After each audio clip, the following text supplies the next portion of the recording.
자, 그래서 여러분들 이제 요 내용을 갖고 65번 문제를 이제 여러분들이 푸셨으면 밑에 있는 문제 보도록 하죠. 자, 밑에 67번 문제는요. 사실 거기 조금 이제 스킬들을 배운다. 요 정도 내용 배우면 그냥 위에 문제랑 똑같습니다. 자, 거기 67번 A번 2차 방정식이 있어. 근데 두근의 비율이 3대2. 근데 양수 m의 값을 구해줘. 자, 그래? 두근 자체를 준 게 아니라 두근의 비율을 줬네.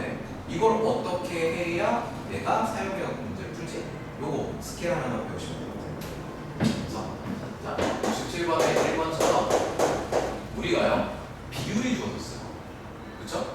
비율이 주어지면 B가 주어진다. 이렇게 B가 주어지게 되면 몇 대냐? 3대 2. 이렇게 주어지면 우리는 저 3하고 2를 그냥 사용하면 안 되고요. 자, 저 3대 2라는 요 비율은 3대 2라는 요 비율은 여기 3, 2일 수도 있지만 6, 4일 수도 있고 9, 6일 수도 있고 30, 20이라는 값일 수도 있어요. 이게 무슨 뜻이지? 지금 내가 뭘 했지? 천천히 생각해보면 사실 요 비율은 약분이 다 끝난 상태의 가장 간단한 자연수로 표현이 되어 있습니다. 그럼 약분이 되기 전에 실제 값이라는 녀석은 결국 두 수 공통으로 뭔가로 나눴을 거 아니에요. 거꾸로 우리는 그 실제 값이 되게 하려고 하면 두 수 공통으로 뭔가 곱해서 사용하시면 돼요. 주로 이제 곱해주는 이런 K라는 문자를 우리가 비례상수 이런 얘기를 하기도 합니다. 비례상수. 말이 한자라서 어렵죠. 고민하지 마세요. 그냥 원래 값이 3K고 2K였는데 이렇게 비율을 만들다 보니까 K로 뭐 했다? 약분한 거다. 그래서 우리는 두 수를 이렇게 3K, 2K 해갖고 저 K라는 문자 하나를 곱해갖고 두 수는 3K고 2K입니다. 라고 놓고 문제를 푸실 수 있다. 됐죠? 자, 그래서 이렇게 비례상수로 곱해주게 되면 지금 문제 개수 안에 보시면 M이라는 문자 하나 모르죠? 그렇죠? 그래서 모르는 문자가 M이 그 다음에 방금 비례상수 K가 있고 그럼 모르는 문자가 몇 개죠? 2개죠? 모르는 문자 2개니까 식도 몇 개 나와야 돼요? 2개 나와야 되겠죠? 그래서 두근의 합, 두근의 곱 이렇게 식이 2개가 나옵니다. 이해되셨나요? 오케이. 자, 그래서 거기서 지금 여러분들 풀이에서는 거기 알파라는 친구를 곱해놨거든요.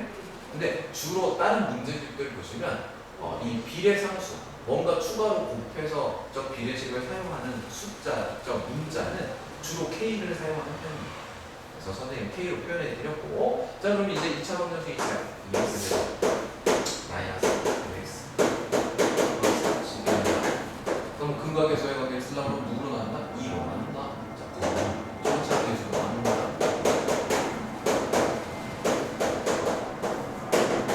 나눴고 그 다음에 두근을 이렇게 3K, 2K라고 잡았으니까 두근의 합 3K, 2K. 두근의 합은 자 x제곱 마이너스 합. 그래서 그 다음에 두근의 곱 K, 2K. 두근의 곱은 상수합 K. 됐죠? 자, 그럼 여기는 K도 몰라, 여기도 몰라. 두 개 모르는데 여기는 누구만 몰라? K만 몰라. 그럼 누구를 구해? 요걸 먼저 구하겠죠. 이 친구를 구해줄 거고요. 문제에 보면 양수에 이렇게 적혀 있었어요. 자, 왜 양수라는 조건을 줬을까? 뭔가 이렇게 부호를 정해줬다는 건 두 가지 값이 나왔을 때 하나 버리세요. 이런 느낌이라고 보시면 돼요. 수학에서. 알겠죠? 그래서 우리가 얘를 풀게 되면 자, 여기 있는 요 K만 들어가 있는 미지수 하나짜리 요 방정식을 풀겠죠? 얘는 두 개니까 못 풀어요. 그래서 미지수 하나짜리 풀어주시면 K 제곱이 얼마? 1. 그래서 K 값은 얼마? 플러스 마이너스 1. 즉 K가 플러스 1일 때 한번 풀고 마이너스 1일 때 한번 풀어서 걔네들 중 M이 양수인 거 찾아주세요. 그러면 우리가 마이너스 집어넣으면 얘가 넘어왔을 때 M이 마이너스가 뜨거든요. 그래서 k 자리에다 누구 집어넣겠다? 1 집어넣겠다. 그래서 우리는 여기 1 집어넣으면 좌변 5, 우변 2분의 1. 따라서 F값은 10. 이렇게 보여줄 수 있습니다. 자, 그래서 앞으로 이렇게 비율이 주어졌어요. 비율이 주어졌는데 이 비율에 해당하는 자체값이 필요해요. 됐죠? 비율에 해당하는 실제 값이 필요해요. 그러면 누구를 곱해줄 거? 비례상수를 곱한다. 이렇게 기억하시면 돼요. 비례상수를 곱한다. 비례상수를 곱한다. 이렇게 기억해 주시면 좋습니다. 자, 그다음에 괄호 2번. 자, 괄호 2번은 무엇이냐? 자, 2차 방정식 5x제곱 마이너스 mx 그리고 마이너스 25. 자, 이렇게 됐을 때, 자, 두 분의 차가 4. 그때 우리는 m 값을 구할게요. 라고 문제가 출제가 됐어요. 자, 풀이를 잠깐 보고 가요. 왜? 우리가 두 분의 차 구하는 방법을 선생님이 공식으로 가르쳐줬잖아요. 그쵸? 그래서 우리는 공식으로 풀 건데, 그럼 원본은 어떻게 생겼을까? 한번 보자고요. 자, 이렇게 만약에 2차 방정식의 두 분의 차가 3이다라고 하면 우리는 이 2차 방정식의 두 분은 차이가 4가 나는 값이니까 작은 값을 알파라고 잡으면 베타라는 녀석은 알파보다 얼마나 크다? 4가 크다. 이렇게 미지수 처리할 수 있대요. 자, 그 부분만 밑줄 그어주세요. 두 분을 알파, 알파 플러스 4라 하면 여기까지만 밑줄 그어주면 돼요. 차가 주어지면 이런 식으로 내가 미지수 알파, 베타, 즉 두 분 전부 다 분자를 처리하는 게 아니라 알파 하나 갖고 두 분을 처리할 수 있구나. 오케이? 그거 기억해 주시고, 그러고 나서 걔네들을 데려다가 두 분의 합, 두 분의 곱 해갖고 방금처럼 알파랑 m이 들어있는 두 개의 식을 만든 다음에 문제를 풀어줍니다. 이 일반풀이 이렇게 해서 m 값은 0 하고 구했습니다. 맞죠? 자, 그런데 이제 선생님이 하는 방법은, 자, 두 분의 차 라는 친구를 선생님 말해준 대로 근각에서의 관계에서 루트 t라는 공식으로 한번 풀어보죠. 루트 t. 이 공식으로 한번. 자, 전체적으로 몇 수나? 5로 나와요. x제곱 마이너스 5분의 mx 마이너스 4는 이렇게 됐죠? 좀 복잡해 보이기는 할 거예요. 왜냐하면 분수라서 복잡해 보이지만, 자, 두 분의 차가 4라고 했으니까 나는 루트 t는 4입니다. 딱 이렇게 놓으려고 하는 거예요. 해볼까요? 한 별씩 사용하셔야 됩니다. b제곱 b제곱의 3제곱, 그 다음에 마이너스 4 곱하기 1 곱하기 마이너스 4 플러스 16 이렇게 됐어요? 자, 이제 루트가 다른 게 양변을 제곱합니다.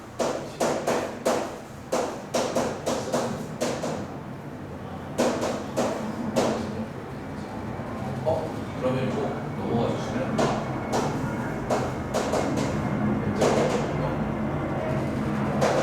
알아서 값은 바로 넣어주죠. 이렇게 사진 찍어주세요.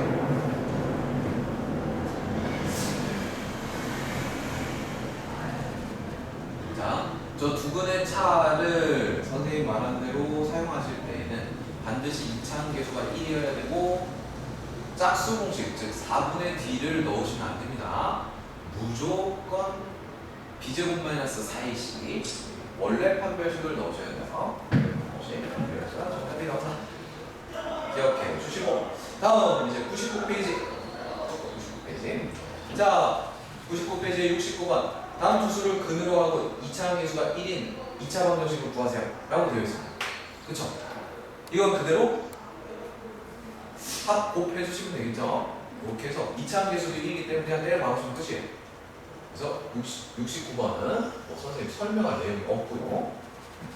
자, 바로 푸실 수 있겠죠? 두 분의 합, 두 분의 곱. 진짜로 걔네들 더하고 걔네들 곱해서 x제곱 마이너스 합x 플러스 곱은 0 이렇게 해갖고 대입해 주시면 됩니다.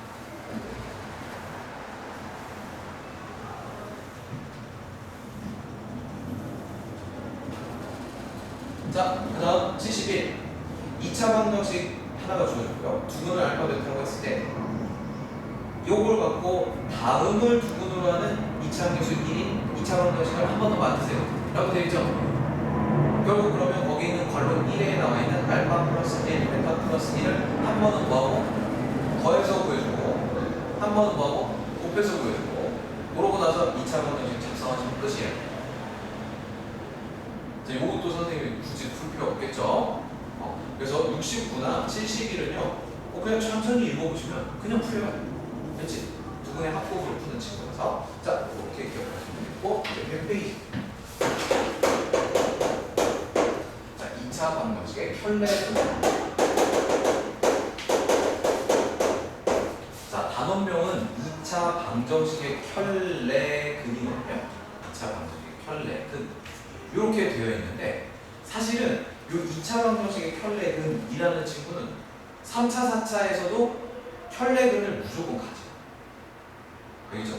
그래서 켤레근이라는 친구를 배우고 나면 이 켤레근을 공식처럼 사용하시면 돼요. 켤레근이 뭔데? 한번 읽어나 볼까요? 자, 어디 100페이지 읽어보겠습니다.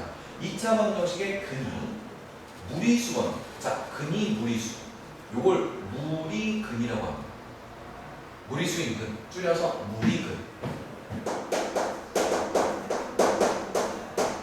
자, 그 다음 우리가 근이 허수인 경우. 자, 허수인 경우에는 우리가 뭐라고 할 거냐면 허근허근 글씨 이상했어. 너무 붙여졌어. 똑같아. 이상한데. 자, 봅시다. 그래서 허근.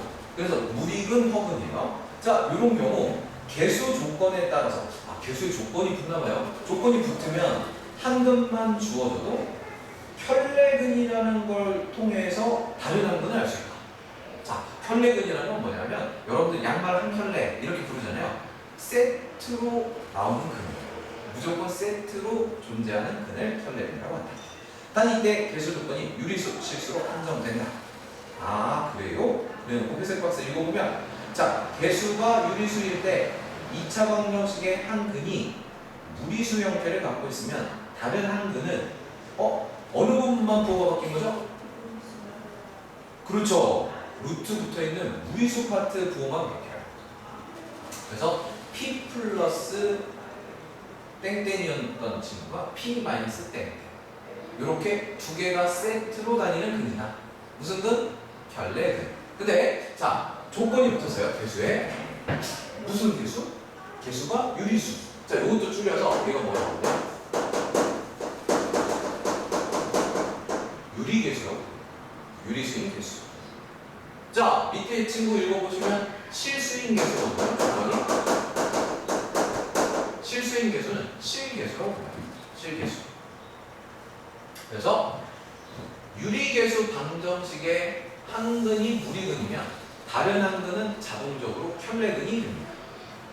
다음, 자, 실개수 방정식의 한 근이 허근이면 다른 한 근은 자동적으로 켤레근이 됩니다. 그러면 자, 허근일 때 켤레근 보시면 켤레 복소수 바로 아실 수 있을 거예요. P 플러스 Qi, P 마이너스 Qi. 이해되셨나요? 그래서 우리 켤레근이라는 친구는 자, 무리수일 경우에는 무리수 파트만 보호가 되는데 그 다음에 허수일 경우에는 허수 부분만 보호가 됩니다. 이렇게 기억해 주시면 되고 선생님이 얘는 이 켤레근 내용은 3차전, 4차전 사용된다라고 얘기를 했는데 왜 그러냐면요. 자, 3차 방정식 우리 어떻게 풀어? 인수분해하죠. 인수분해해서 1차, 2차가 되죠. 1차, 2차가 되고 나면 1차인 친구 해를 갖고 2차인 친구가 만약에 유리개수 조건에 무리근이면 그렇죠. 켤레근입니다. 자, 4차 방정식 어떻게 풀어요? 인수분해하겠죠. 그러면 4차 방정식 풀 때 1차, 1차, 2차로 바뀔 거 아니에요. 이 2차식 부분에서 다시 우리는 유리개수냐 실개수냐를 보고 유리개수일 때 무리근이면 켤레근, 실개수면 우리가 역시 켤레근. 이렇게 켤레 복소수를 갖게 된다는 거 여러분들 사용할 수가 있게 됩니다. 즉 2차 이상의 방정식들은 다항식이만 그렇죠? 2차, 3차, 4차 이런 말이 붙어 있으면 결국에는 풀이 과정 안에 2차 방정식 형태가 들어있기 때문에 2차 방정식 혈렉을 무조건 쓸 수 있다. 이렇게 되죠. 자, 73번 한번 풀어볼까요? 네, 73번 문제요. 73번. 자, 2차 방정식이 있는데, 자, 2차 방정식 x제곱 마이너스 2mx 플러스 n은 이렇게 돼 있잖아요. 이 녀석의 한근이 우리가 2 플러스 3i 그때 실수 mn 요 값을 구해야 돼요. 내가 그러면 근이 주어졌는데 이 m하고 n 두 개를 구해야 되네. 근데 이 m하고 n이 개수야. 이게 근이고 근거계수의 관계를 쓰고 싶은 거야. 그럼 근이 하나 더 있었으면 좋겠어. 그럴 때 혹시 근이 허근이죠 현재? 허근인데 여기 있는 개수들이 실수입니다 조건이 붙었는지 확인하는 거예요. 그래서 실개수라는 조건이 붙었을 때 한 근이 허근이면 자동적으로 다른 한 근은 혈례복소수인 2-3i가 된다. 그럼 이제 우리 두 근 알았으니까 뭐 하면 돼? 바로 근거계수의 관계 쓰시면 돼요. 그래서 두 근의 합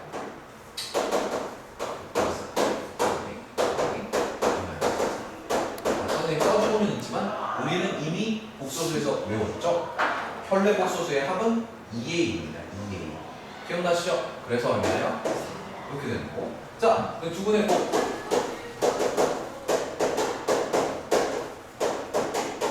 이미 외우고 있죠? a제곱 플러스 b제곱. 그래서 a제곱 플러스 b제곱 4 더하기 9. 그래서 얼마? 14. 이렇게 되는 거죠. 해놓고 자, 이차항계수 확인합니다. 1이네요. 그럼 두근의 합 마이너스 합 x이기 때문에 두근의 합은 2m이고 바로 여러분들 구한 3 이렇게 놓으시면 돼요. 그 다음에 상수합 두근의 곱 그리고 14 이렇게 놓으시면 돼요. 따라서 n 값은 2 그 다음에 n 값은 14 이렇게 여러분들 푸실 수 있는 거예요. 그렇지 않죠? 자, 요게 이제 혈례근이라는 내용입니다. 자, 밑에 쪽에 유제에는요 여러분들 개수가 유리수입니다라고 되어 있고 근이 무리근입니다 딱 주어져요. 오케이.